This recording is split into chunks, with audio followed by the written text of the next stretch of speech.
BRS party Bhadradri Kothagudem జిల్లా అధ్యక్షులు రేగా కాంతారావు గారి ఆదేశాల మేరకు చర్ల మండల కేంద్రంలోని పిహెచ్సి సెంటర్ హాస్పిటల్ను చర్ల మండల బీఆర్ఎస్ పార్టీ అధ్యక్ష కార్యదర్శులు సోయం రాజారావు, పోలిన లంకరాజు ఆధ్వర్యంలో సందర్శించడం జరిగింది.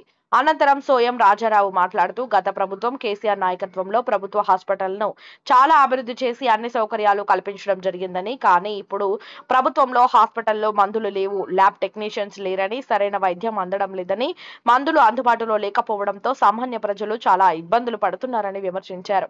ఈ కార్యక్రమంలో మండల సీనియర్ నాయకులు దొడ్డి తాతారావు, ఎస్డి అజిత్, ఇరస వడ్ల రాము, కాకి అనిల్, పంజరాజు, వేములవాడ కృష్ణార్జునరావు, తడికల బుల్లబ్బాయి, కల్లూరి శ్రీను, కేపా గణేష్, కుక్కడపు సాయి, కిరణ్, కొప్పుల సుధాకర్ తదితరులు పాల్గొన్నారు.